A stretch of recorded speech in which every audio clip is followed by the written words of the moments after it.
जोधपुर से। राधे राधे महाराज जी। राधे राधे महाराज जी। महाराज जी, त्रिगुणातीत स्थिति क्या होती है?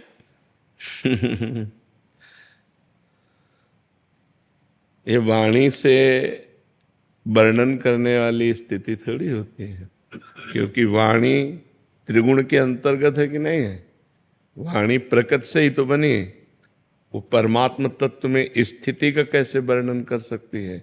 अनिर्वचनीयम स्थिति होती है। जो त्रिगुणातीत होती है वो अनिर्वचनीय स्थिति होती है। जैसे गाढ़ निद्रा में सोया हुआ पुरुष पर वो अज्ञान में सोया है, ऐसे ही गाढ़ आनंद में डूबा हुआ पुरुष, उसका परिवर्तन नहीं हो सकता। परिवर्तन होता है इन गुणों के प्रभाव से, कभी सत्वगुण, कभी रजोगुण, कभी तमोगुण, तो उसकी वृत्तियां बदलती हैं। उसकी गाढ़ आनंद में, भगवदानंद में स्थिति होती है जो त्रिगुणातीत होता है।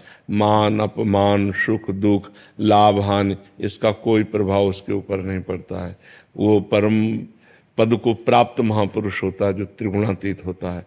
पर बहुत कठिन है ये माया का जो त्रिगुण का प्रवाह है। जब निरंतर भजन करते हुए, सब कुछ सहते हुए भगवान के आश्रित होकर के चले, तो दैवी हेषा गुणमयी मम माया दुरत्तया मामेव ये प्रपद्यन्ते माया में ताम तरन्ते।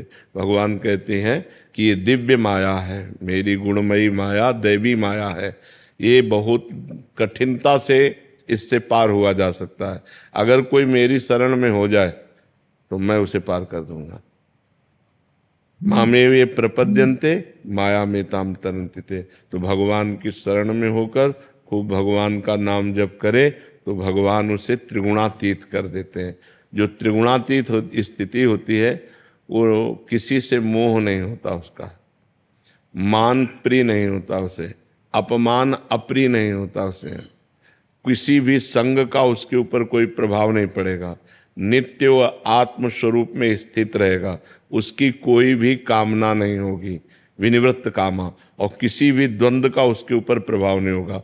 मान अपमान, निंदा स्तुति, लाभ हानि और सुख दुख में समान भाव वाला वो त्रिगुणातीत पुरुष परम पद का अधिकारी हो जाता है।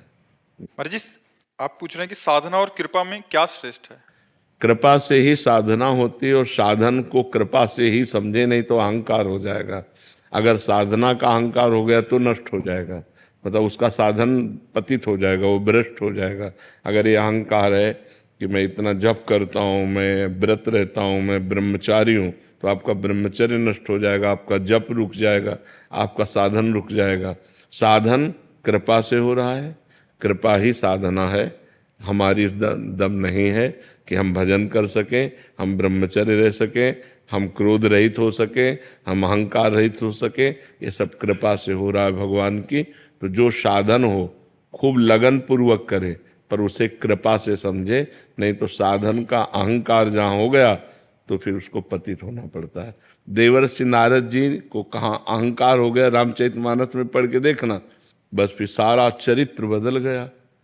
फिर भगवान तक को शाप दे दिया, बड़ा चरित्र है। तो अगर साधना का अहंकार हो जाए तो भ्रष्ट होना पड़ता है। इसलिए कृपा से साधना हो रही और साधना से कृपा का अनुभव हो रहा है, ऐसे भाव रखना चाहिए। महान सुखदेव गिरी जी। राधे राधे। राधे राधे महाराज जी। महाराज जी, मेरा प्रश्न है कि जब मैं छोटा था तब भगवान के लिए बहुत रोना आता था। अब युवावस्था में प्रवेश किया तो आंसू ही निकलना बंद हो गए हैं, जैसे हृदय में कोई भावना बची ना हो। नहीं, भावना की बात नहीं है।